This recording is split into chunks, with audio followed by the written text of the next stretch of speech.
E aí, Boa boa noite. noite. Tá tudo bom? No Tudo consultório ótimo. ainda, né? Ah, eu fui em casa, vim rapidinho aqui só ajeitar umas coisas, agora voltei pro consultório que a internet é mais segura aqui. É, ótimo. Bom estar aqui com você, viu, Que Eg? bom, querida. Eu que agradeço É, demais aí o convite e muito honrado de estar ao seu lado aqui, agradecer a TechSutter e vamos bater um papo, pessoal, né? A gente vamos. falar alguma coisa da nossa experiência, né?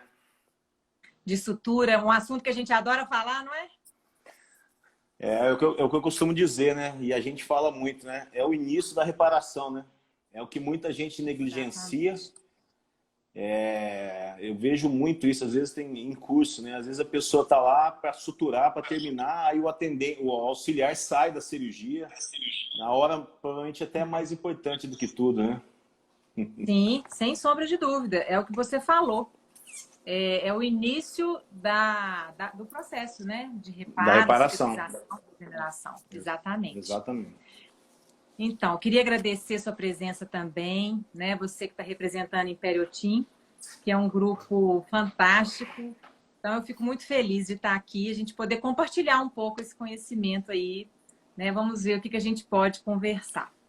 Nós que Então, agradecemos. Somos muito fãs de você, do seu trabalho. imagina. E eu de vocês, obrigada. Então, na verdade, a gente planejou discutir alguns pontos de técnicas cirúrgicas e falar um pouco também sobre princípios de microcirurgia, como que a gente vai aplicar isso na nossa macrocirurgia, como que a gente consegue melhorar os nossos resultados com isso. E uma coisa que a gente percebe muito quando a gente conversa com colegas ou alunos que estão começando o curso, que eles chegam com muita ansiedade em relação à sutura. Não sei se você percebe isso também. Por Exatamente. causa das próprias experiências, né, passadas. E o que eu vejo é que a grande maioria, eles relatam, né, alguns problemas, como, por exemplo, falta de estabilidade da sutura, ou seja, ou o nó fica frouxo ou ele fica apertado demais, não tem uma padronização. Uma E com coisa que muita relata dificuldade, né? E com muita dificuldade, Vanessa, de princípios exatamente. cirúrgicos, né? Princípios cirúrgicos. Isso mesmo, princípios cirúrgicos. Uma outra coisa que a gente vê muito é a questão do nó que se abre ou no pós-operatório imediato, ou às vezes está terminando a sutura, aí ele olha o primeiro ponto já está aberto. Então, o que a gente pode fazer para reduzir isso, né? Essa falta de atamento do nó? Existem algumas técnicas que, se a gente seguir, a gente consegue melhorar muito. Na verdade, a gente não perde nó. O ponto ele pode até sair por outro motivo, mas não é porque o nó abriu. Se a gente fizer Exatamente. corretamente a técnica, esse nó não vai abrir. Né? Outras queixas, embolamento de fio, na hora que vai dar o nó, o fio embola antes da hora e o nó fica longe do tecido. Então, a gente vai conversar um pouco sobre isso e, além disso, trazer os princípios da microcirurgia, que a gente não pode deixar de falar, não é? Ou seja, os principais que eu vejo para a gente citar aqui antes da gente começar a falar de técnica. Na verdade, eu vejo 4 princípios importantes. Primeiro, a questão do bite size, né?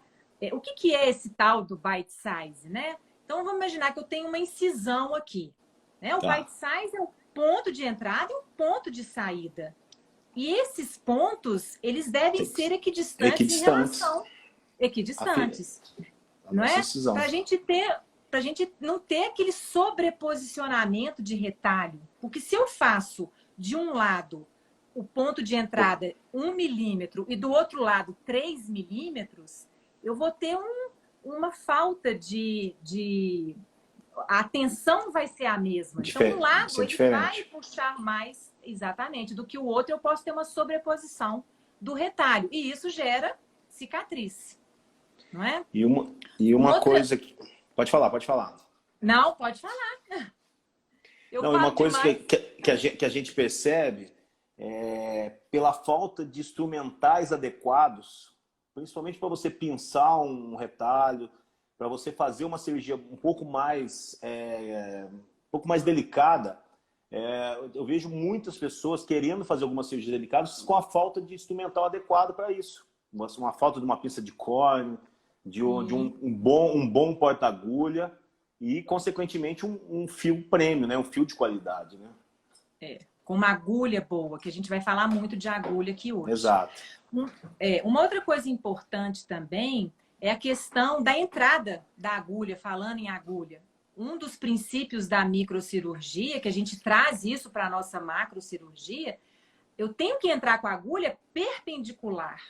Isso faz todo sentido biológico, né? Se eu entro com a agulha inclinada, ou seja, com ângulo obtuso, o tecido conjuntivo adjacente em determinada área vai ficar mais fino.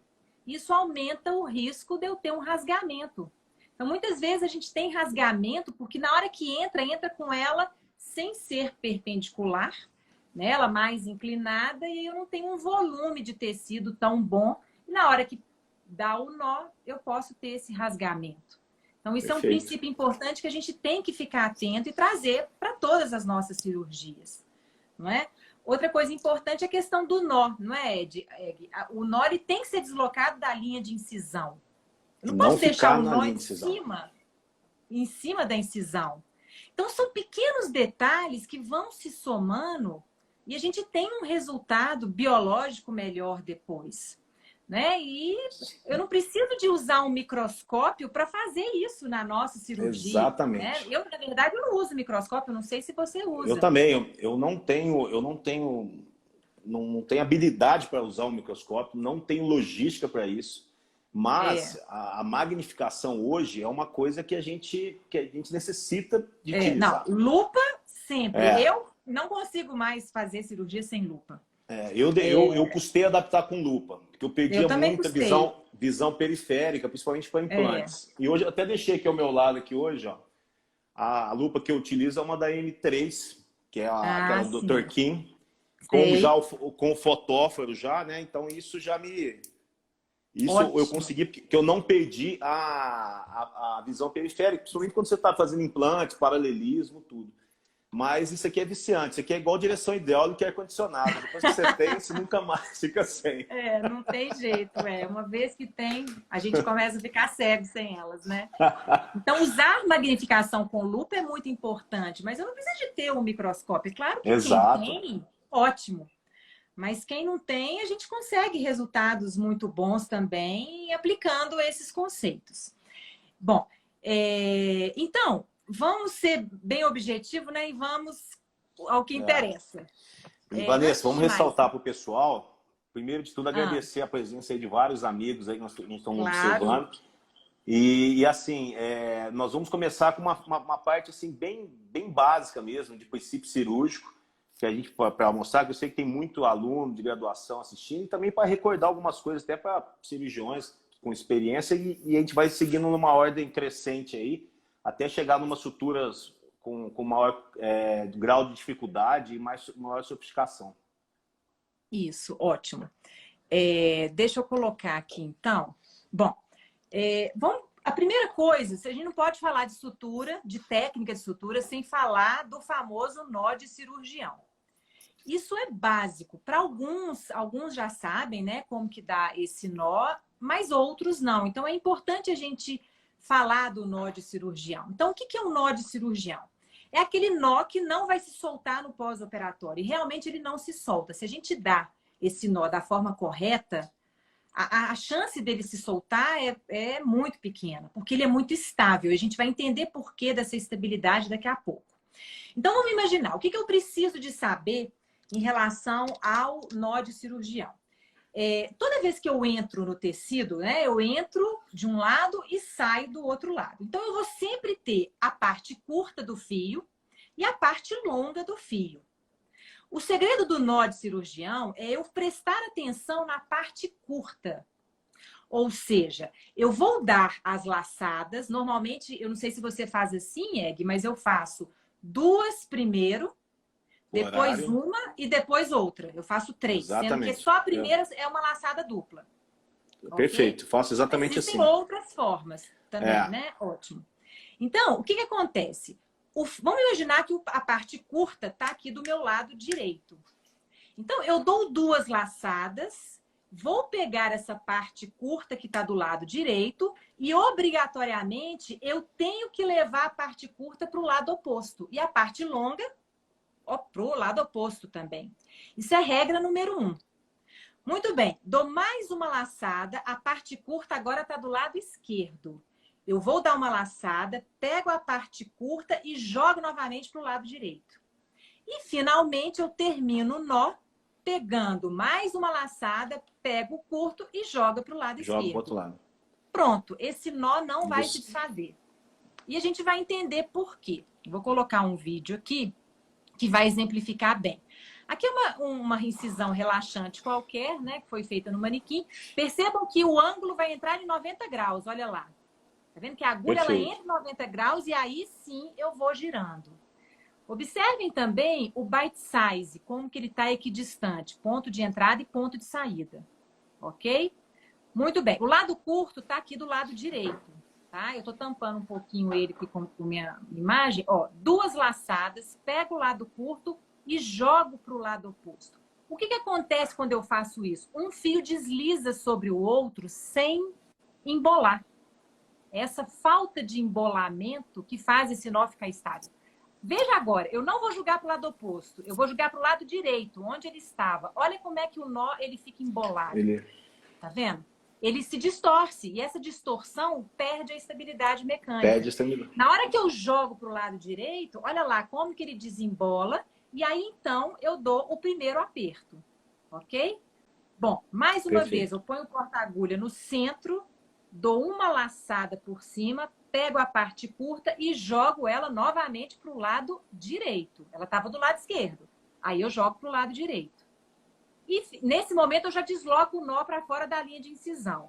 E mais uma vez eu pego o fio que estava do lado direito e jogo para o lado esquerdo. Ou seja, não tem embolamento de nó e esse nó ele vai ficar completamente estável. Né? E ao lado da linha de incisão. Então, vamos ver só mais uma vez, só para fixar bem. Olha lá, entrei. Perfeito. Ângulo de 90 graus na entrada. Equidistante. 2 laçadas. Pego o fio curto, jogo para o lado direito. Percebam que não há embolamento de fio. Mais uma vez, jogo para o lado oposto. E mais uma vez, jogo para o lado oposto. Pronto. O nó está completamente estável. E realmente ele não abre. A gente faz esse hands-on no nosso curso e a gente pede para os alunos abrirem com uma sonda o nó embolado e o nó não embolado. E eles não conseguem abrir o embolado. Diferença. Realmente, a diferença. E quando é dado emboladamente, abre muito fácil. Ele se perde, então, nesse, né? Ou no pós-operatório imediato, ou no pós-operatório mais tardio. E a gente sabe a importância, né, Egg? De manter a sutura por 10 dias. Né? A gente Exatamente. tem um trabalho. Esse é o padrão, aquele trabalho clássico, né? Isso, que mostra que o ideal é a gente remover a sutura, né, com 10 dias, o trabalho de Chambrone. Se não me engano, acho que é 2018. Bom, muito bem. Então, agora vamos para o próximo. Será que alguém tem alguma dúvida? Ah, tem o nó quadrado também. O nó quadrado, estão perguntando aqui, né? O nó quadrado é muito utilizado na microcirurgia.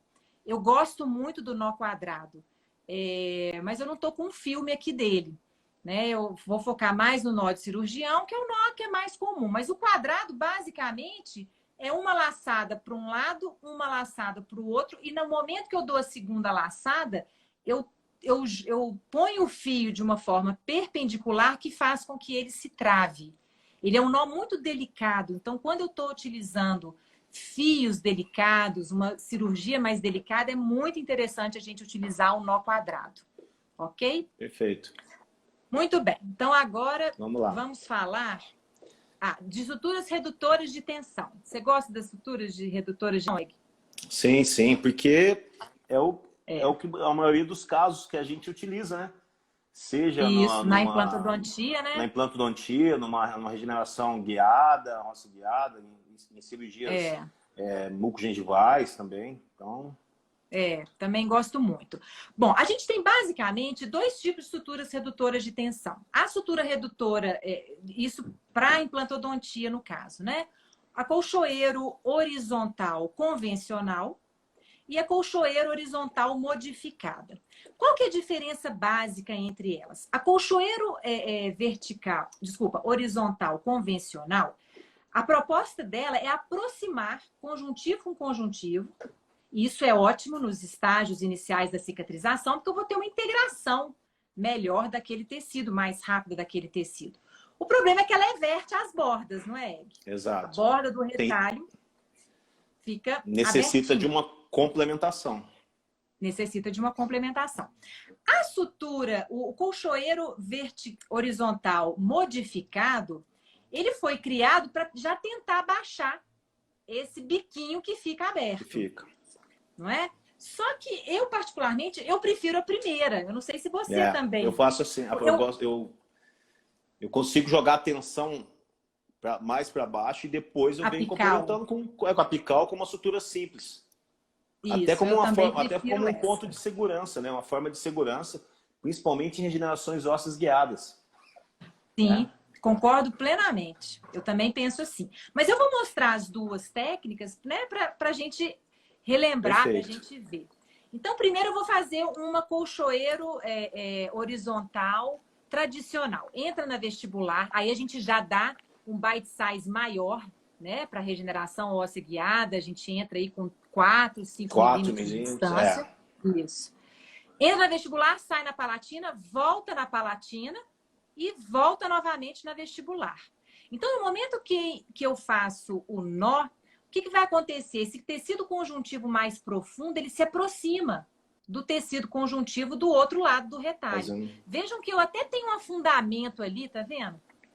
Né? Porque ele promove isso. Mas percebam que a borda fica aberta. Agora, vejam como que é o colchoeiro horizontal modificado. É a mesma coisa. Entra na vestibular, sai na palatina, volta na palatina e volta na vestibular. Mas a gente deixa uma alça aqui, tá vendo? Na palatina ou na vestibular.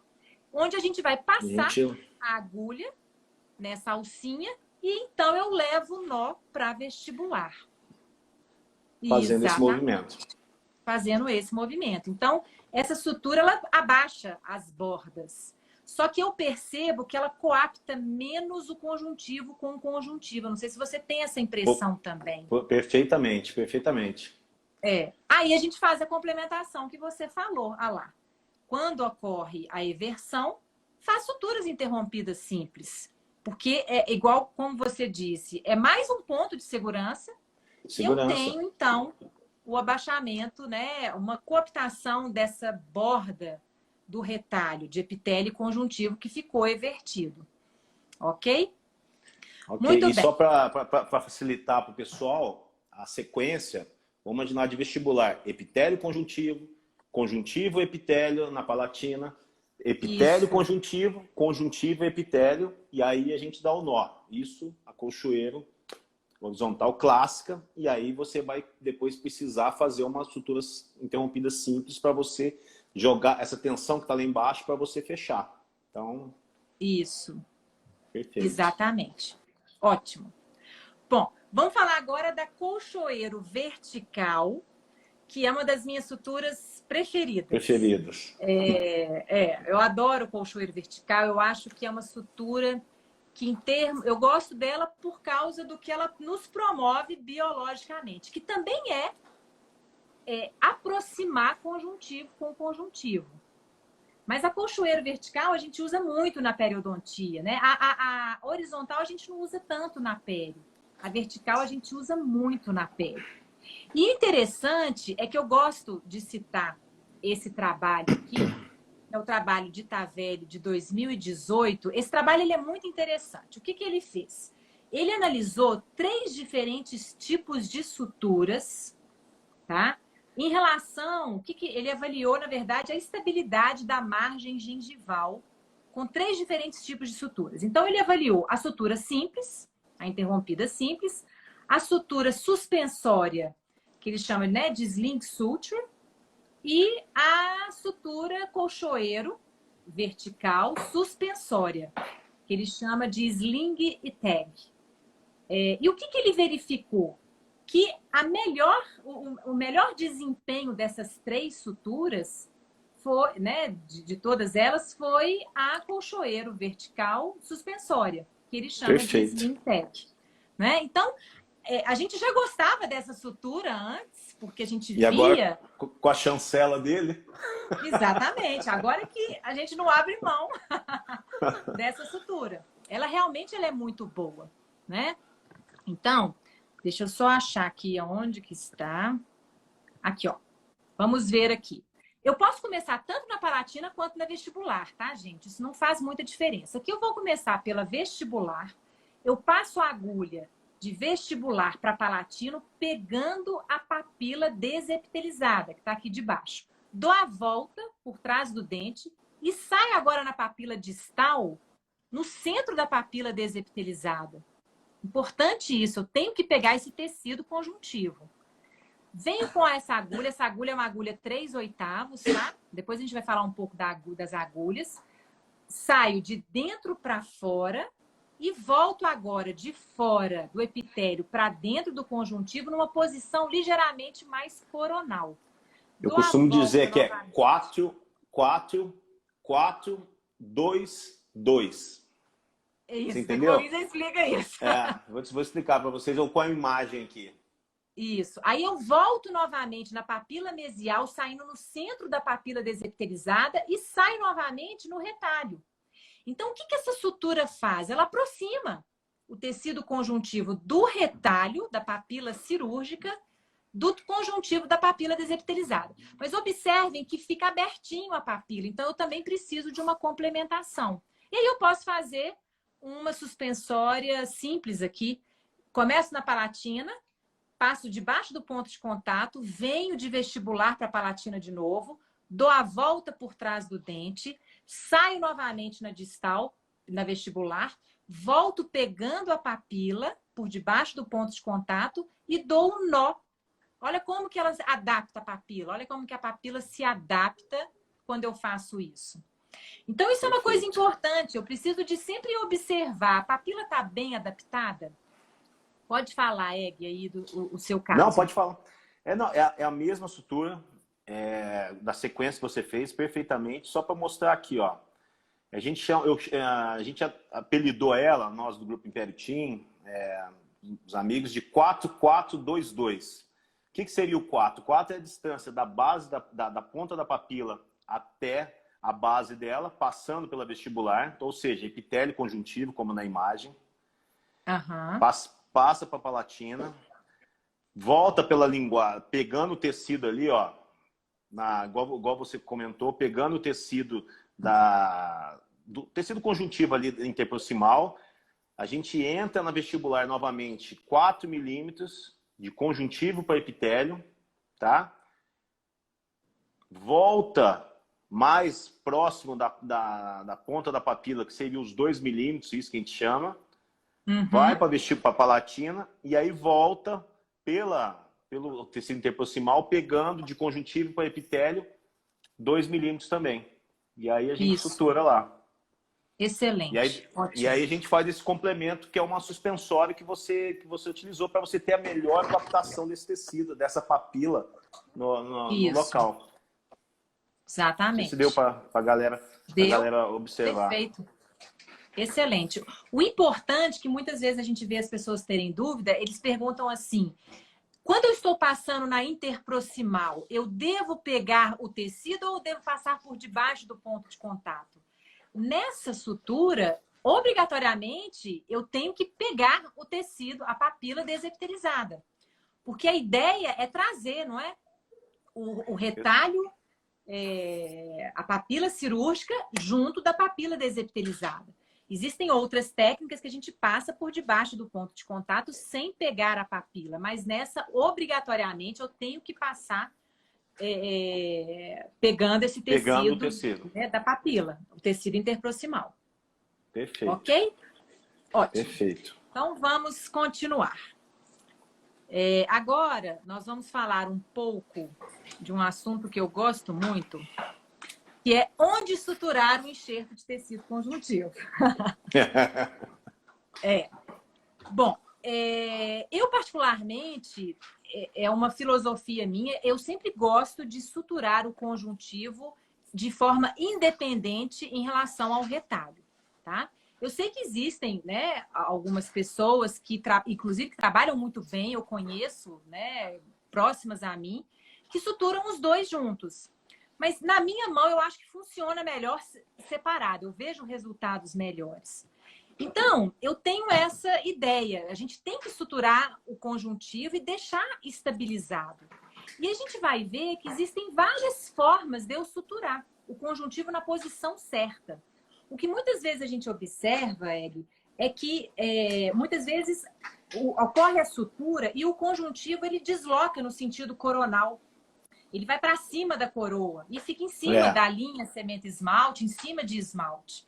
E o conjuntivo ele foi feito para ficar em dente, no caso, né? Ou sobre, né, nivelado a JCE, ou ligeiramente apical a ela. Apical. Tem situações que a gente até coloca, a gente até posiciona o conjuntivo sobre a JCE. Mas são situações mais específicas, né? Na implantodontia, quando a gente está trabalhando com implantes, muitas vezes a gente usa esse recurso com enxertos, inclusive, mais espessos. Mas para dente, não. Normalmente a gente usa esse parâmetro. Sobre a JCE, ou seja, ele está iniciando ali da JCE para apical ou ligeiramente mais apical. Então, vamos entender um pouco como que eu posso fazer essa sutura desse enxerto. Eu posso utilizar pelo menos umas 5 ou 6 abordagens. Eu posso suturar na papila, que é a primeira técnica que a gente vai ver. Mas para eu suturar na papila, eu preciso de uma papila boa. E nem sempre eu tenho essa papila boa, concorda? Porque ela já está desepitelizada. Desepitelizada, só tem conjuntivo e às vezes ela é muito triangular. E fina e delicada e muito delgada, né? Então eu não consigo ancorar muito bem. Bom, quando a gente usa essa sutura ancorada nas papilas desepitelizadas, eu preciso de usar uma agulha com uma curvatura mais fechada. Não é? Normalmente a gente usa a curvatura de meio. E as agulhas, vamos falar um pouco de agulha agora, né? Porque eu não consigo fazer isso com qualquer agulha, gente, não tem jeito. Então eu preciso de uma agulha muito boa. Ótimo, né? E aí a gente está aqui, né? A gente fala das agulhas, dos fios da TechSuture, porque não é porque a gente está ganhando nada, gente. Vocês podem acreditar. Exatamente. Que realmente é um material muito bom, né? É claro que existem outros materiais bons também, mas eu acho as agulhas incríveis e um custo-benefício muito bom também. A gente tem agulha que tem 0,30 de diâmetro. Isso é muito delicado. E quando eu estou suturando o conjuntivo nessa papila delicada, se eu não tiver uma agulha delicada, eu não consigo suturar. Né? Na hora que eu passo a agulha... Vai lacerar tudo. Exatamente. Então, vamos ver como que a gente vai suturar na papila. Então, agulha de meio círculo. Eu vou entrar bem na beiradinha do conjuntivo e eu tenho que sair bem na beiradinha também da papila. Por isso que a curvatura tem que ser fechada e tem que ser uma agulha mais delicada, tipo 11 milímetros ou até menos.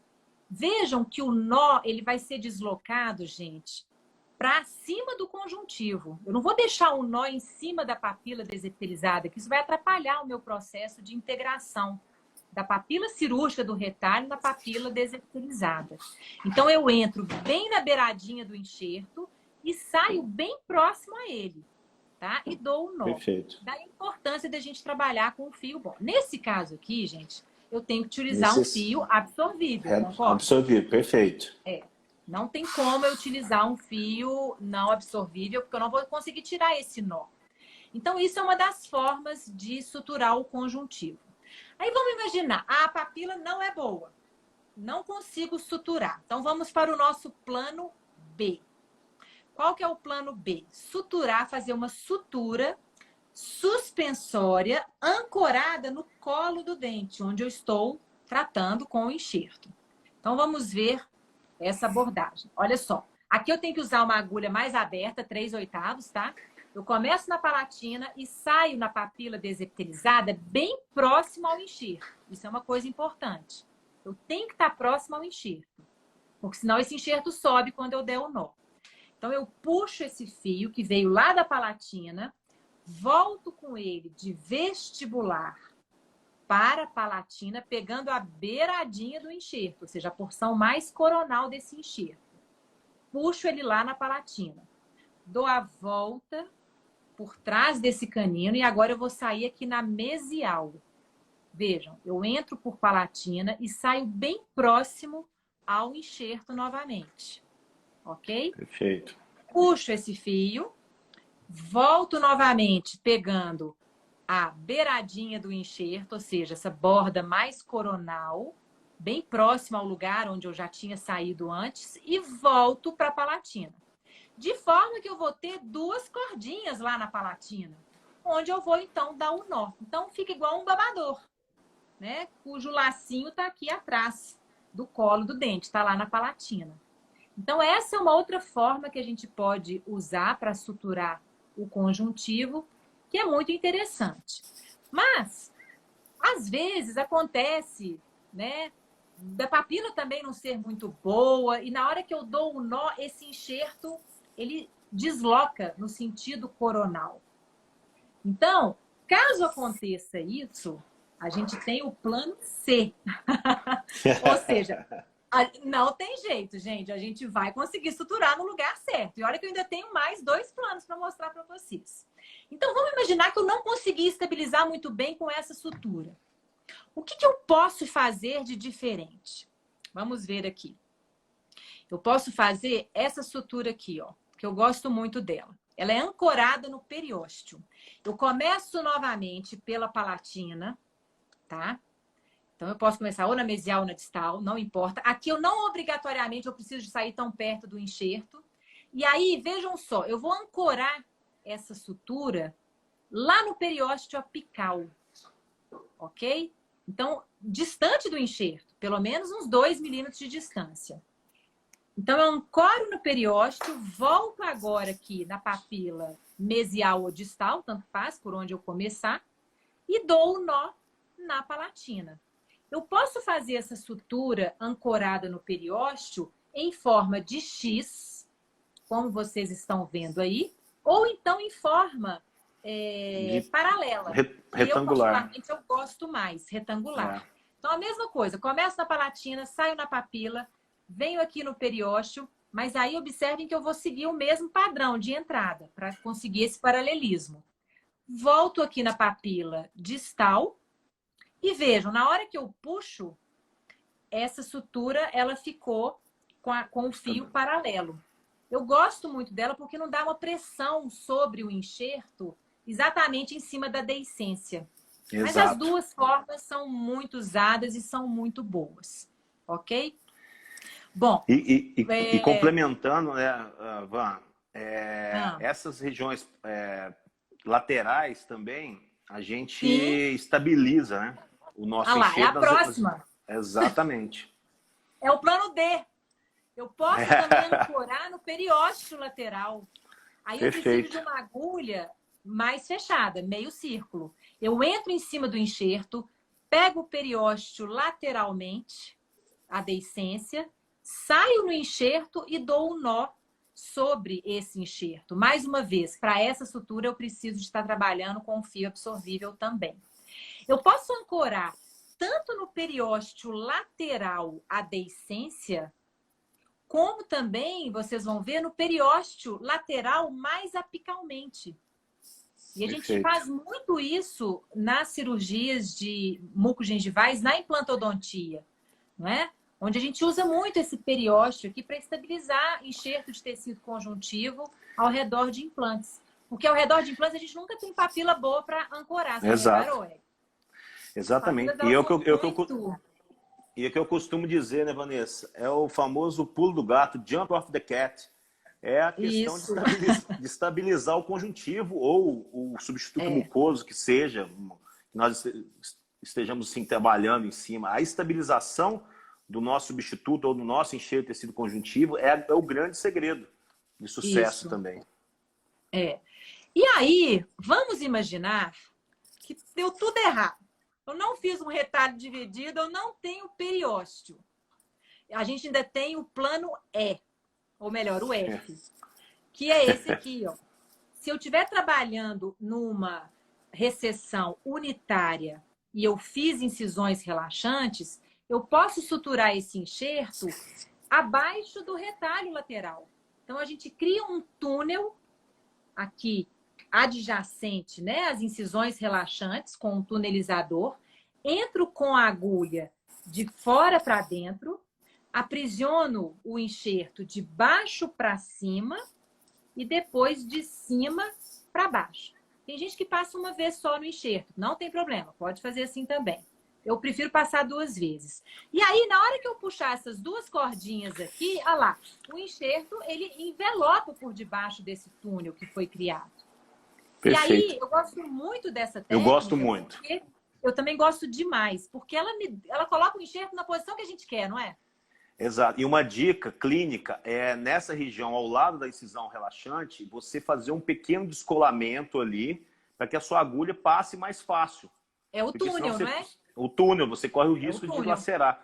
Eu gosto Sim. muito dessa técnica para quando eu vou fazer a técnica de escolha, né, de 2018, que é a técnica de túnel modificado também, que o grupo o Implante Império também modificou, que é você aproximação dos bordos, né?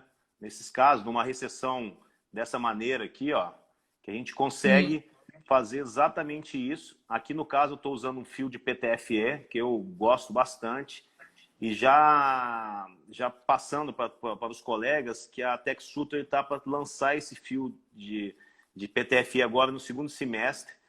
Então a gente vai ter esse acesso da TechSutter, que é um fio também que... E uma dica em relação a quem gosta de fio de PTFE, viu, Vanessa? Não sei se você concorda comigo. Eu não utilizo fio de PTFE com fio de 5,0 ou 6,0, entendeu? Eu utilizo fio de PTFE de 4,0, porque eu acho que ele, como ele é um plástico, você evita de você ter a desgarçar ou dele romper. Então eu utilizo bastante. Então, em primeira mão, passar para vocês que a TechSutter está para lançar agora. Então, essa sutura eu acho sensacional, fácil de se utilizar e estabiliza muito fácil. Desliza, né? Exato. Plasticidade dela é muito boa. Daqui a pouquinho a gente vai falar um pouco de plasticidade e elasticidade, né, desses materiais. Excelente caso. Muito bom, viu, Egg? Obrigado. Excelente. Bom, vamos falar agora um pouquinho.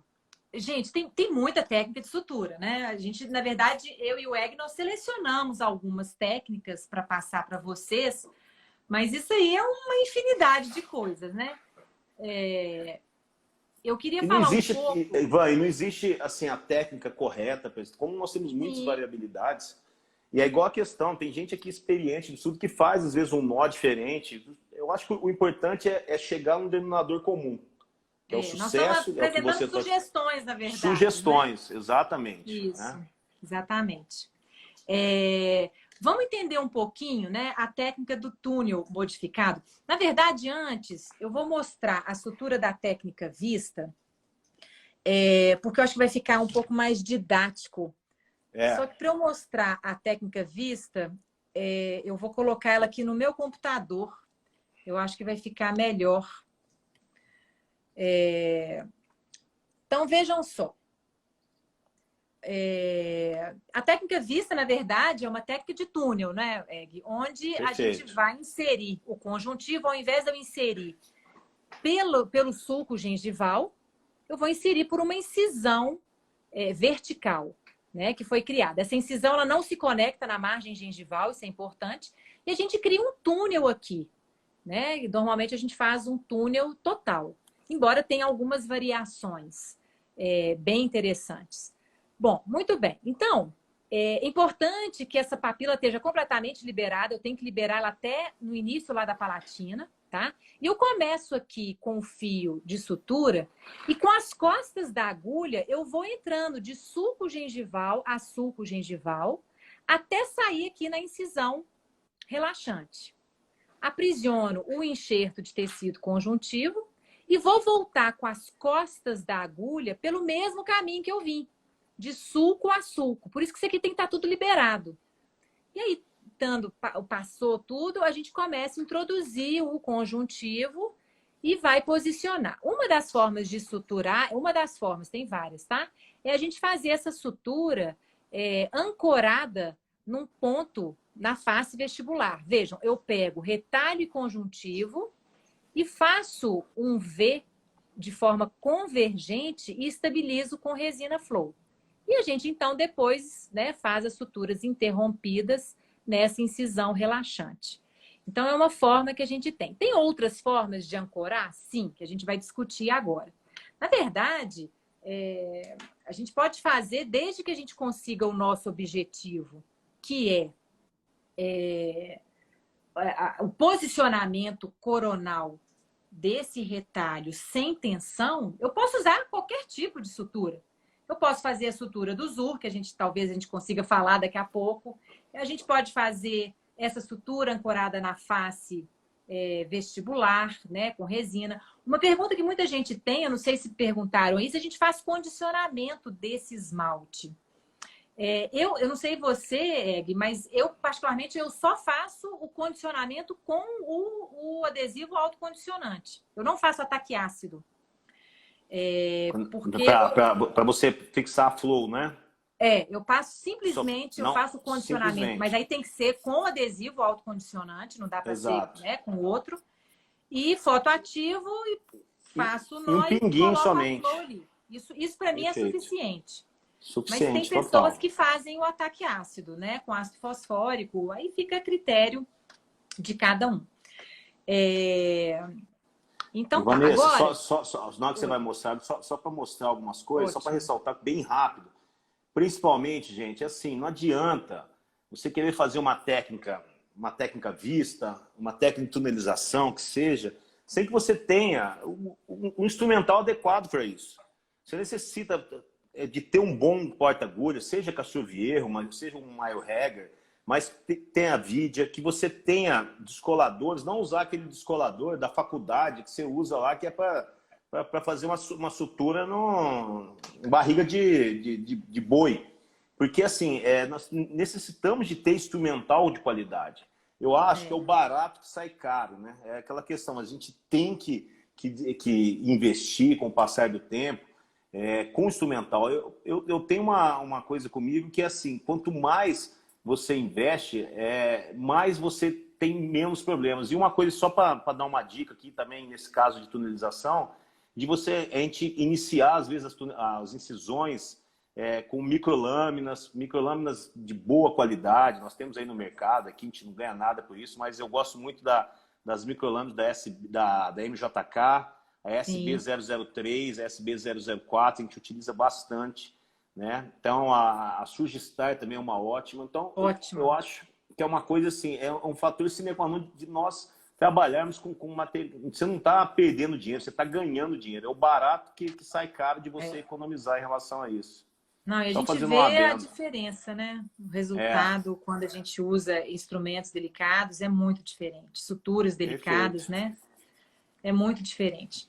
Eu vi aí uma pergunta da sutura divergente ou convergente, eu vou falar daqui a pouco sobre ela. No próximo... Aqui, vamos... Peraí, antes de começar, eu queria explicar um pouquinho o seguinte. Essa forma de sutura da técnica vista é uma das formas que a gente tem de suturar. Eu vou mostrar agora uma outra forma de suturar um enxerto de conjuntivo tunelizado, né? Onde eu não vou ancorar como foi feito ali, o retalho junto com o enxerto simultaneamente. Eu posso ancorar o enxerto separadamente primeiro e depois posicionar esse retalho coronalmente. É uma outra abordagem. Inclusive, eu gosto muito de fazer. Né? Aquela técnica vista que eu mostrei no slide anterior é a técnica original. Tá? Que a gente utiliza também, mas eu, particularmente, eu prefiro ancorar o enxerto antes e fazer o posicionamento coronal do retalho posteriormente. Eu faço assim também. E não os dois simultaneamente juntos. Isso. Não quer dizer que está errado fazer os dois simultaneamente juntos. É uma questão de preferência mesmo. A gente vai observando clinicamente os nossos resultados. Então, vejam só. Aqui eu vou mostrar como que a gente faz essa sutura do conjuntivo separadamente. Então, aqui a gente tem um dente, né? Um esquema do dente. E o conjuntivo, ele vai ser tunelizado. Ele vai entrar aqui debaixo dessa papila, desse tecido que está completamente íntegro. Não tem incisões aqui. Então, vejam, a gente começa com a sutura aqui na palatina, sai no sulco gengival da vestibular, sem pegar tecido. E na hora que eu voltar, é que eu vou pegar a base, a bordazinha desse enxerto. Então, numa vista oclusal, a gente consegue ver isso melhor. Então, o enxerto está aqui na vestibular, ele já está dentro do retalho. Começo na palatina, saio pelo sulco sem pegar o tecido e só na hora que eu volto é que eu pego o tecido. Venho aqui para a palatina, dou a volta, saio aqui na distal sem pegar o tecido e na hora que eu volto eu pego a borda do enxerto e dou o nó aqui na palatina. Então seria isso aqui, ó, lá, o enxerto já está dentro do retalho, já foi tunelizado. Perfeito. Começo na palatina e saio na vestibular sem pegar o tecido. E a dica é passar com as costas da agulha, para você não pegar e não danificá-la. E não danificar. Ponto. Exatamente. Puxo esse fio, pego então agora, na hora que eu voltar, eu vou pegar a beiradinha na mesial ali do primeiro pré. E volto então para a palatina. Não dou o nó ainda. Eu dou a volta por trás do dente. Agora eu vou sair aqui na distal, tá? Sem pegar nada. Sem pegar nada, sem pegar tecido. Passando pelo sulco gengival. Esses fios, essas agulhas são tão delicadinhas, é difícil até de ver na filmagem, né? E volto agora pegando a borda do enxerto na distal. Então, o que acontece? Eu estou conseguindo ancorar esse enxerto contra o colo do dente. Nossa. Né? Então, eu consigo abraçando o dente. Abraçando o colo do dente. Então, eu consigo uma adaptação muito boa. E dou o nó lá na palatina, tá? Bom, depois que a gente ancorou esse enxerto, aí sim eu vou trabalhar o retalho, que pode ser de forma divergente ou convergente. Tá? Aí depende da preferência. Eu aprendi essa sutura convergente com o Ricardo Kerr. Ele que mostrou. Meu grande amigo. Excelente essa abordagem dele. Fera. Né? Então, na verdade, a gente passa da mesma forma, né? No retalho. E ao invés da gente convergir os dois fios para o centro de um dente, a gente vai abrir. Perfeito. E você não estrangula aquela papila. Isso, a gente não estrangula a margem, né? A margem gengival, a papila. Então, eu acho muito interessante essa abordagem que ele faz. E aí é importante a gente citar, porque né, foi uma colocação dele. E eu acho que não tem nada publicado. Então, ele devia publicar isso aí. Bom, então... Sensacional. Agora a gente vai falar um pouquinho da sutura. Deixa eu achar ela aqui. A double crossed. Eu vou projetar aqui para vocês, gente, o artigo original do Otosur, para vocês observarem aqui. Tá. Enquanto isso, eu vou explicando ela aqui. Então, olha só. Essa sutura, na verdade, ela é uma sutura para posicionar o retalho coronalmente. Então, é muito usada em túnel, né, onde eu não tenho incisão. Então, vamos entender primeiro, né, nesse esquema, que eu acho que fica bem fácil. Eu tenho aqui o conjuntivo, que foi envelopado. Faço um ponto de contato, né, na borda, nos dentes, mais próximo da borda incisal, lado vestibular e lado palatino. Eu sempre vou começar na vestibular, por quê? Porque o nó vai ficar na vestibular. Isso é uma regra. Então, fica fácil, eu tenho que começar na vestibular. A primeira passada, eu vou passar a agulha de vestibular para palatino, pegando retalho e enxerto. Trago o fio por cima do ponto de contato e volto novamente de vestibular para palatino, sem pegar tecido, ou seja, eu só estou passando ele debaixo do ponto de contato. Pronto, as duas primeiras passadas acabaram. Agora eu vou começar a terceira passada. A terceira passada é de palatina para vestibular, pegando o tecido, dou a volta por cima do ponto de contato e volto novamente de palatino para vestibular, por baixo do ponto de contato, sem pegar tecido. Então, não é tão complicado, né? São 2 passadas de vestibular para palatino, uma seguida da outra, sendo que a primeira eu pego o tecido e a segunda eu não pego o tecido, e 2 passadas de palatina para vestibular, sendo que a primeira eu pego o tecido e a segunda eu não pego o tecido. Então, vamos ver aqui. Aqui a gente está criando os pontos de contato com resina flow, não é? E aí a gente começa de vestibular para palatino. Percebam que eu estou pegando o enxerto. Estava ali com a pinça, puxando ele para baixo. E saio na palatina. Então, a primeira passada é pegando o tecido. Trago o fio por cima do ponto de contato e volto novamente para a palatina, com as costas da agulha. Então, as 2 passadas de vestibular para a palatina acabaram. Agora, nós vamos começar no sentido inverso. Eu começo na palatina, pegando o tecido. Aqui eu estou tampando exatamente o ponto que está mostrando pegando o tecido. Não, E saio para vestibular, lá, no centro da papila, mas sem pegar enxerto. Essa terceira passada não pega enxerto. Dou a volta por cima do ponto de contato e volto agora por baixo do ponto de contato com as costas da agulha, sem pegar tecido. E pronto, dou o nó na vestibular. Em cima da resina flow, onde a gente... E aí ancorado. A gente deixa ela um pouquinho ancorada e joga até um pouquinho mais para vestibular o nosso nó. Exatamente. Para não ficar também, porque às vezes se ele fica em cima da incisal, o que acontece é às vezes o paciente mastigar ali e romper esse tecido. A gente joga ele para o tecido. Isso. E aí, então, agora, eu acho que a gente podia falar um pouquinho da importância das propriedades mecânicas. Vocês estão observando que cada sutura a gente usa uma agulha diferente. Toda vez que eu faço uma sutura onde eu estou trespassando de vestibular para palatina, é interessante eu usar uma agulha mais aberta, ou seja, 3/8. Normalmente a gente usa agulha de 15 milímetros, né? À medida que na Tech Suture, à medida que esse comprimento vai diminuindo, o diâmetro da agulha vai diminuindo. Então, a gente tem agulhas, por exemplo, de 11 milímetros, ela pode ter 0,30 de espessura de diâmetro. Então, são agulhas cada vez mais delicadas, que são interessantes, por exemplo, para incisões verticais, ou algumas técnicas de microcirurgia que, né, não vai dar tempo da gente falar a sutura delas aqui também. Não é? Van, e aí eu só queria que deixar... você falasse um pouco, pode falar. Não, pode falar. Só para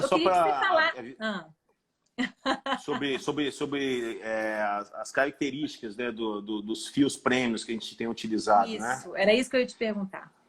Eu só vou deixar avisado. Tem muita gente perguntando aqui se a gente vai deixar lá salva a live. Vai ficar salva no Instagram da Vanessa, né? @VanessaFrazão Periodontia.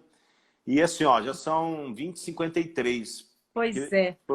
Poderia, assim, se vocês quiserem, a gente pode derrubar a live e voltar para a gente, na hora que ela cair, a gente voltar e para terminar, fazer umas considerações em relação a isso. Pode ser assim, Van? Pode. Quer que eu encerre, eu acho que a gente tem então? mais um... A gente pode continuar mais um pouco. Vamos continuar mais um pouquinho. Tá. Só antes de comentar, Vanessa, em relação à questão dessas características, eu queria fazer um adendo em relação a uma diquinha clínica que eu acho interessante. Na técnica triangular, ou na técnica de Desantes, isso aqui nós desenvolvemos, eu, o Gabriel, o Sérgio, o pessoal do Império Team, assim, à mão, né?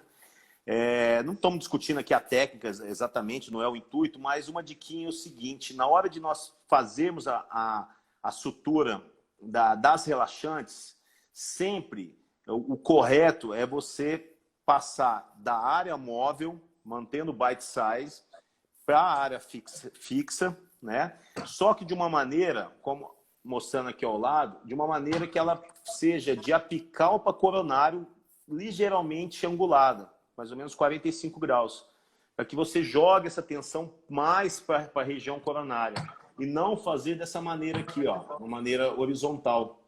Então, com isso, você consegue jogar a tensão mais do seu retalho mais para coronário, para que você mantenha estabilizado isso.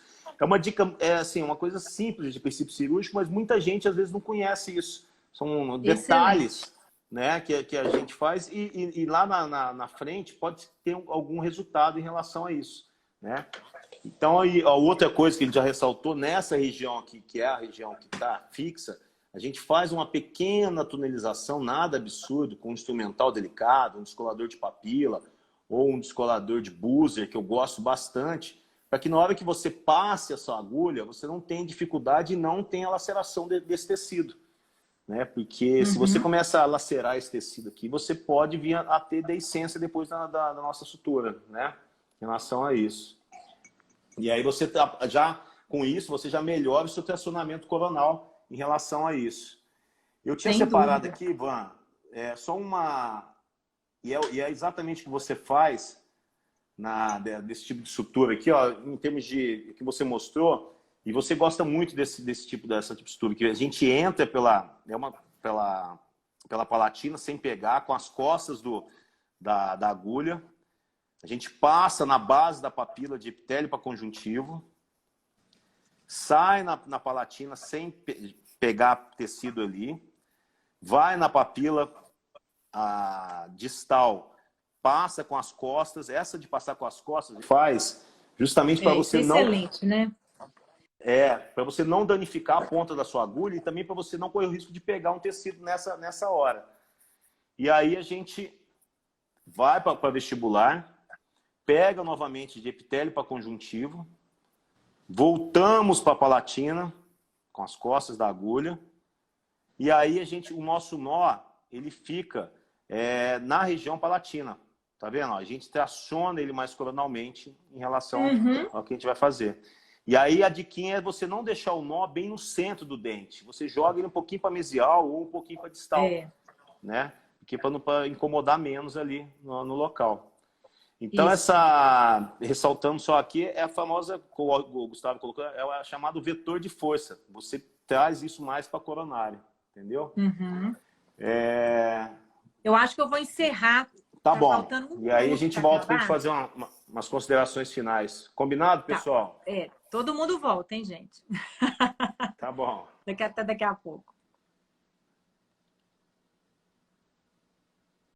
Beijo, Lu. Agora que eu te vi aí. Ei, Lu.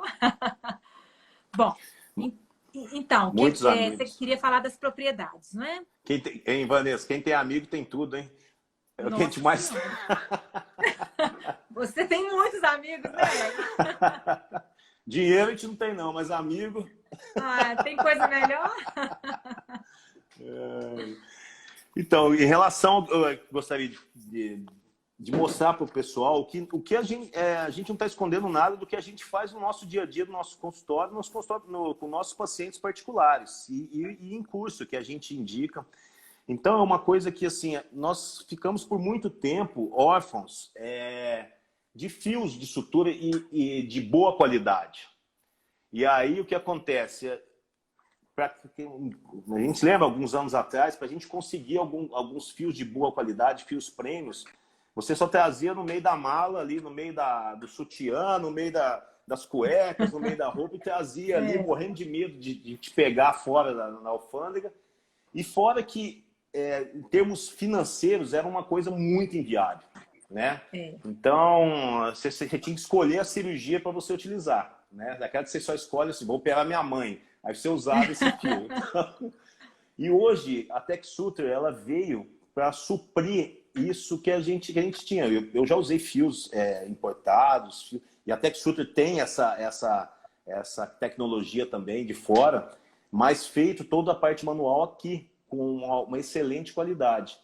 E aí o que a gente tem observado nesse período que a gente já vem utilizando, que ela acabou suprindo isso da gente e principalmente, ainda mais em uma fase que nós estamos passando, tenho certeza que todos que estão aqui estão muito tensos, como eu estou, como você está, porque nós não sabemos o que vai acontecer daqui para frente, né? Principalmente nós temos que falar a realidade, a parte financeira que vai acontecer com a nossa profissão, com o nosso país, o mundo. E isso é o famoso que eu falo assim, com preços, com qualidade e preços honestos. Que é isso que nós temos que pesar em relação a isso. Então ela veio para suprir isso e principalmente com qualidade nos nossos trabalhos. Então, a gente não está ganhando, só ressaltando, a gente não está ganhando nada, nós só estamos aqui passando e agradecendo a oportunidade de estar falando do que a gente utiliza no consultório, né? Que a gente utiliza nos nossos casos. E basicamente nós utilizamos 3 fios. E só deixar bem claro, primeiro, monofilamentado, ponto. Sim. Né? A gente utiliza fios monofilamentados, a gente não utiliza mais fios multifilamentados, né? Porque em tudo, pelas características que nós vamos falar agora e também para evitar o acúmulo de biofilme em relação à qualidade desses fios. Então, basicamente hoje o que a gente utiliza, né, Vanessa? 3 tipos de fio que a gente utiliza, né? Uhum. Vou mostrar aqui para vocês. Um fio hoje, assim, que fica na bancada, eu utilizo particularmente assim para a grande maioria dos meus casos, que é o nylon blue, que é um fio, uma poliamida, que é um nylon com a poliamida que tem algumas características principalmente, ele tem uma média elasticidade. O que seria essa média elasticidade? Vou voltar aqui para mostrar para vocês. Que a elasticidade é o princípio que nós temos a capacidade desse fio alongar. Então, porque todo fio e polímero tem essa elasticidade, mas nem todos têm uma característica que eu acho que principal que nós observamos, que é a plasticidade. Né? Eu considero a plasticidade talvez a melhor característica que nós temos. Então, que é a capacidade do material se deformar e se acomodar, pressionar ou empurrar. Então, o que seria essa plasticidade? Essa capacidade do fio se manter na nova posição que ele vai acontecer. Porque se você vai ter um edema na região, um processo inflamatório, ele vai ter essa capacidade de se manter na nova posição sem perder essa tensão. Isso que eu acho que é o grande pulo do gato em relação a isso. Né? Que é a capacidade do material se deformar, né, plasticamente, e ele se acomodar sem pressionar ou empurrar a sua região que você tá regenerando, seja regeneração óssea guiada, ou seja, regeneração tecidual em relação a isso. Então, basicamente, nós temos utilizado o nylon, a linha Blue, né, que é uma poliamida, que ela tem uma média elasticidade, né, uma média plasticidade, mas ela tem uma agulha menos calibrosa, uma agulha de 0,33. Isso eu acho sensacional, tanto a de 3/8 quanto a de meio. Então, outro material que eu utilizo bastante, que eu costumo dizer assim, né? Quem me conhece fala, Egno, você gosta do seu filho? Gosto. Você gosta do Flamengo? Gosto. E do polipropileno? Adoro. Então, o que o polipropileno nos dá de característica? Né? Eu sempre vejo muita gente, às vezes a gente posta algumas cirurgias, e eu quando comecei a usar o polipropileno, eu vi aquelas cirurgias lindas com aquele fiozinho azul, achava maravilhoso, né? Que fiozinho azul bonito. Ficava doido para usar, não é? Doido para usar, e não sabia nem de onde comprava um polipropileno. E a questão do polipropileno é que ele possui uma alta elasticidade, uma excelente resistência, né? E principalmente uma alta plasticidade. Então ele confere uma reação tecidual mínima, apresenta uma elasticidade que acompanha o edema.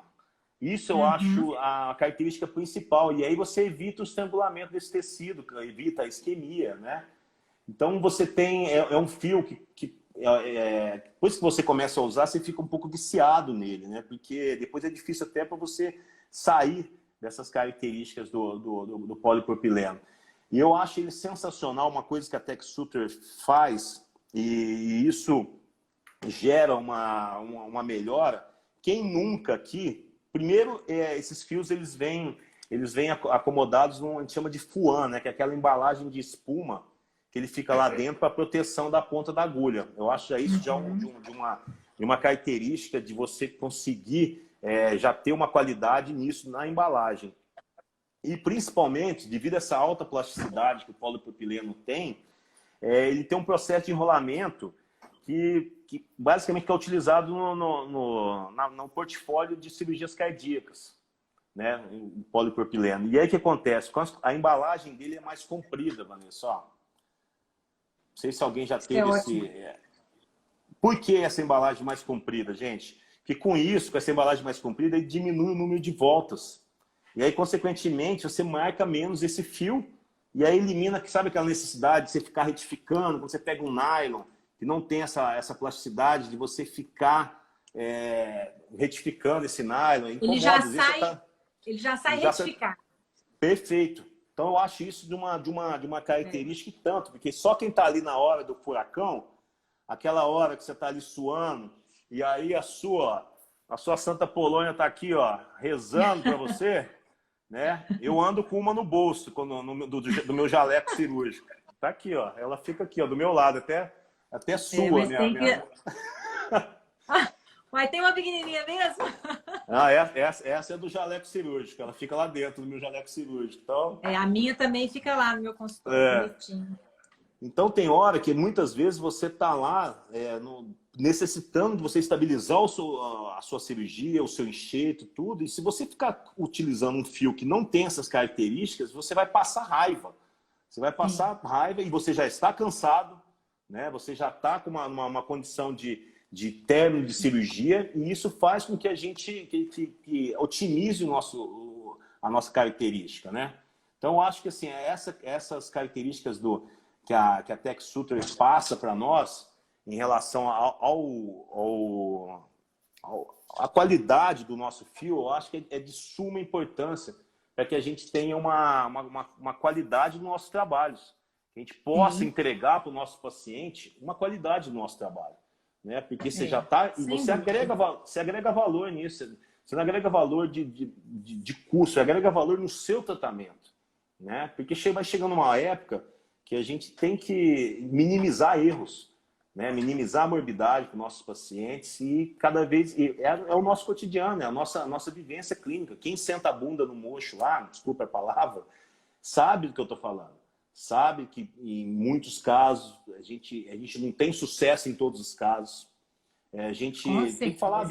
É Nelson Rodrigues da odontologia, a vida como ela é. Só quem senta ali no mocho e vive a situação do dia a dia sabe do que eu estou falando. Então, quanto mais você minimizar problemas usando material de boa qualidade, instrumental de boa qualidade, com o passar do tempo, a sua curva tanto de aprendizado como de manuseio das coisas, isso vai te diminuindo os erros, ou não posso chamar nem de erro.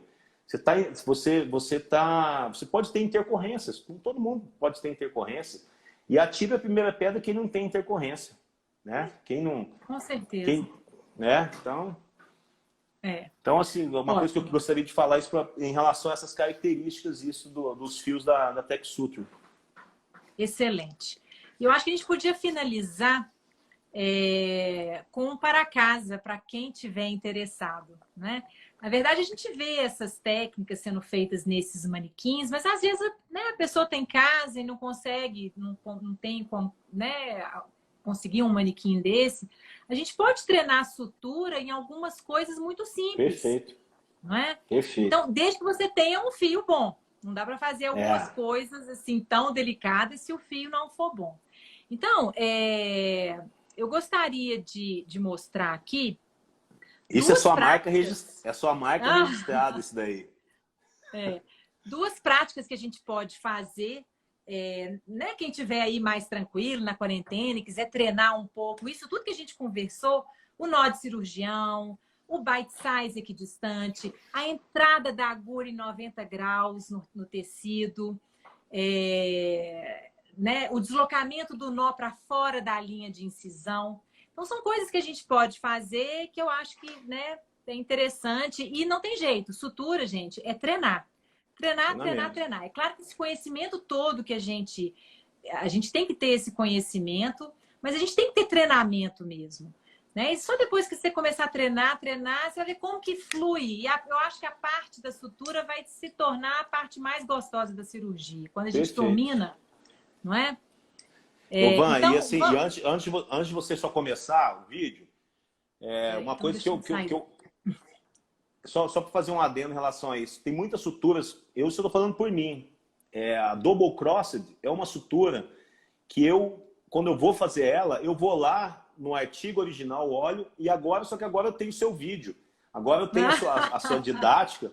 E eu olho, e eu não tenho vergonha nenhuma de falar que muitas vezes isso aí é igual quando eu ia na escola e fazer prova na sexta, quando eu estudava na sexta B, né? Eu ia fazer a prova de mitose e meiose, eu ia com aquilo lá assim, ó. Eu fazia a prova, se eu fizesse isso aqui, eu Pois esquecia. é, Tem me muitos, baralhava todo. e tem muitos tipos de fio de nó, de técnica de estrutura que você acaba esquecendo, que você, muitas vezes você não usa no dia a dia. Então, não é demérito nenhum de ir lá, olhar, De fazer um jeito nenhum. planejamento, faça o seu planejamento, seu checklist do seu ato cirúrgico. Eu faço isso. Muitas vezes eu estou assim, ó, acordando de manhã, eu passo a cirurgia inteira na minha cabeça para eu ver os passos que eu vou estar fazendo. Entendeu? Quantas vezes eu não desenhei a técnica do Zucchelli, preguei na parede do meu consultório quando começou. Eu Para não dar aquela lembrava colinha. nunca que as incisões eram convergentes. Né? A gente vai depois pegando com o tempo, mas ela ficou muito tempo grudada na parede do consultório. Perfeito. E, gente, essas técnicas da Vanessa tem no Instagram dela. Todas essas técnicas no Instagram dela, você tem ela ali para falar. E vai ficar gravada a live, só ressaltando. Isso. Então, só para finalizar, eu vou mostrar aqui uma sutura que a gente pode fazer num ovo cru, né? Desde que a gente tenha um fio adequado. Então, vejam, né? A gente pode treinar a questão do bite size, o ponto de entrada e o ponto de saída. Treinar a força que eu vou colocar para cooptar esse bordo. Eu não posso colocar força demais, senão vai trespassar o tecido. Nem força de menos, senão vai ficar aberto. Vejam o deslocamento do nó para fora da linha de incisão.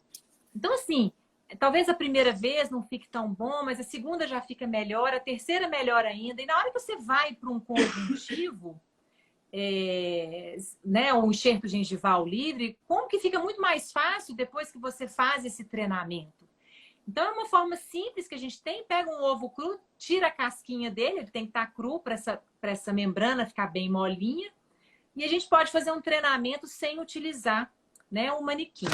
E tem outro também, um outro vídeo que eu gosto, eu gosto muito de fazer enxerto gengival livre, embora eu sou apaixonada com conjuntivo, mas eu gosto muito do enxerto gengival livre. E eu gosto muito de trespassar o enxerto. Colocar 2 gengivais livres, pegando, né, dos 2 palatos e trespassa. E a parte híbrida, né? Isso. E a gente pode treinar esse trespasse suturando na uva, né? Então, como que a gente faz? A gente pega 2 enxertos na uva, desepiteliza um deles para trespassar. E aí a gente vai estabilizar primeiro os 2 enxertos, que é o que a gente deve fazer na hora da cirurgia. Estabiliza um, estabiliza o outro na posição correta. E só depois dos 2 estabilizados, a gente então vai suturar um com o outro, né? Ou seja, a parte desepitelizada de um por baixo da parte onde vai ficar em contato com o conjuntivo do outro. E a gente começa a treinar, aquilo tudo que a gente falou, bite size, equidistante, deslocar o nó para longe da linha da incisão, treinar a entrada da agulha em 90 graus. E para isso, gente, para suturar a pele do ovo, né, e a uva, a gente tem que ter realmente um fio né, uma agulha bem delicada, não dá para utilizar. Mas quem tiver, né, assim, tranquila ainda na quarentena, dá para fazer esses treinamentos. Tem também sutura na mexerica, tem umas outras ideias aí. Uma outra coisa bacana, Van, que assim, eu acho sensacional, você sabe que eu até fiz exatamente como você, fiz até um vídeo em sua homenagem, mexendo com uva, com ameixa. Eu fiquei tão agradecida, muito obrigada. E realmente, assim, a gente consegue ter uma delicadeza, até desde a incisão até a parte de descolamento e principalmente na parte da sutura. Com fio ruim, você não vai conseguir fazer. E a outra parte, que é uma coisa bem legal, que quem quiser pode ver, é uma base de treinamento que a TechSuture disponibiliza para hands-ons, que aí no site deles, www.techsuture.com.br, você tem um QR Code com todas vários tipos de sutura, ó. Só vou aproximar aqui para vocês, ó. Que aí você vai fazendo o passo a passo aqui. Lembra daquela brincadeira, liga os pontos, que a gente fazia na terceira A, que a gente estudava à tarde? Lembro demais, não?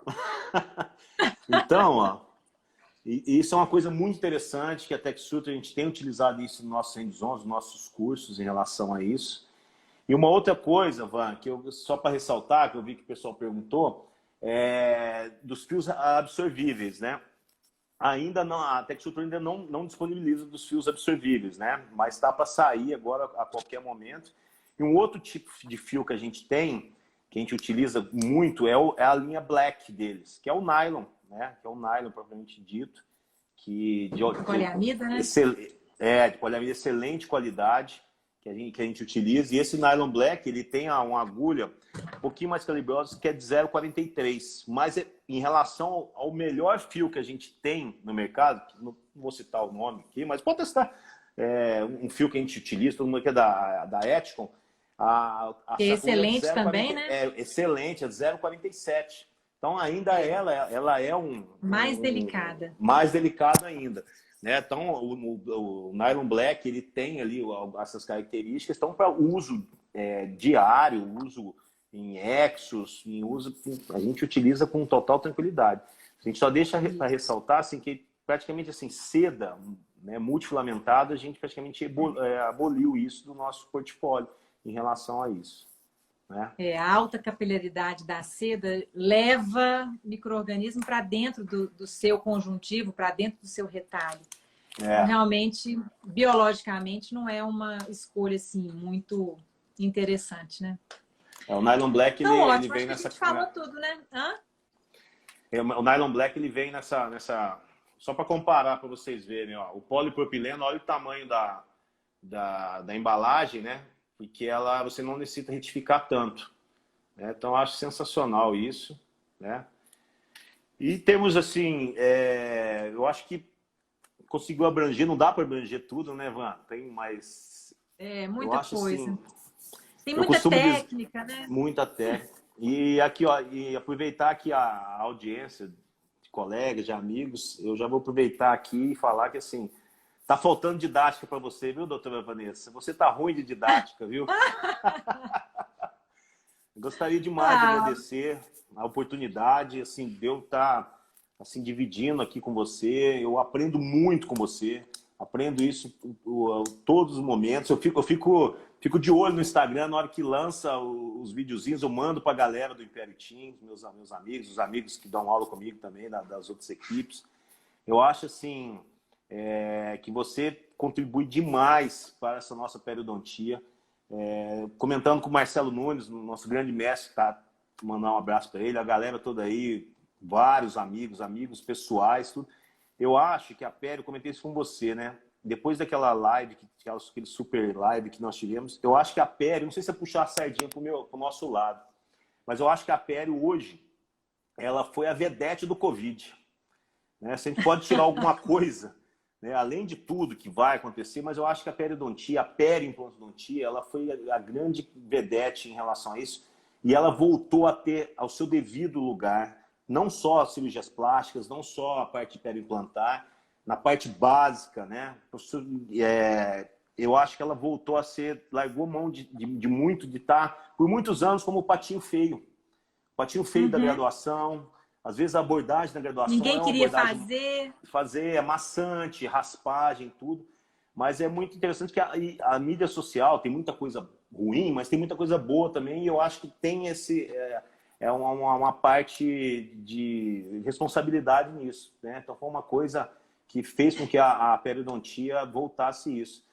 E agradecer, além de você, agradecer a TechSutra, ao Newton, a todos os representantes pelo espaço. É uma empresa séria, uma empresa honesta, uma empresa que está buscando em prol da odontologia. Né? Eu acho isso uma coisa interessante. Ressalta que nós não estamos ganhando nada com isso, gente. É uma questão do que nós estamos passando para vocês, troca de experiências. Né? E realmente o material é bom. Nós não estaríamos falando aqui se ele não fosse. Ele é muito diferenciado. É o que a gente está utilizando no nosso dia a dia, né? Tivesse que operar ali a minha mãe, eu estaria utilizando isso. E eu queria, Van, se você me permite, encerrar a minha participação aqui, deixar você encerrar com os amigos. Primeiro, além de agradecer a todos aqui, gostaria de fechar essa minha participação com uma frase do grande mestre nosso, o professor Márcio Grise, de Ribeirão, que eu tenho a honra de ter sido aluno dele, parceiro dele, de ter aberto a clínica dele para que a gente faça cursos lá do nosso grupo, com os amigos. E o professor Márcio tem uma frase que eu acho sensacional. A gente sempre, todos nós do Grupo Império Team, né? Eu, Sérgio, Gabriel, Gustavo, Wesley, Humberto, todo mundo, Luiz, todo mundo, Kleber, a gente sempre termina nossas aulas com essa frase do professor Márcio Gris, que foi um grande incentivador nosso, ainda é, que ele diz que no livro dele, foi lançado agora em 2018, que a periodontia sempre foi, nunca deixou de ser, sempre será e continuará a ser a especialidade de apoio e suporte a todas as outras especialidades da odontologia. Né? Então, eu acho que isso resume bem o que a gente tem de carinho pelos tecidos, o que a gente tem de responsabilidade com os nossos pós-operatórios e principalmente com os nossos pacientes, né? Que são eles que fazem com que o nosso dia a dia, né, Van? Então, agradeço demais. Obrigado mesmo, é uma honra. Imagina, eu que agradeço a amizade, o carinho. Eu acho assim que, né, não tem nem palavras para falar. A gente, né, se conhece há um tempo, né? Mas a gente tem uma amizade muito bacana. Eu fico muito feliz, né? Essa amizade com você, com os outros da Império Team, esse grupo tão bacana. Então, queria agradecer também a parceria do Newton. O Newton é uma pessoa ótima, uma pessoa que realmente eu já o admirava antes e batalhador, então isso é muito bom. E concordo com tudo isso que você falou, né? A periodontia, eu sou completamente apaixonada pela periodontia e eu tento passar isso, né, para os meus alunos, mostrar o lado bom da pele, não só a parte da cirurgia mucogengival. Eu gosto também da parte básica da periodontia. Exato. Eu sou periodontista raiz também. Perfeito, e ela realmente perfeito. É sensacional e está tendo realmente uma mudança muito grande. Então, eu queria agradecer mais uma vez essa nossa parceria, que foi muito bom.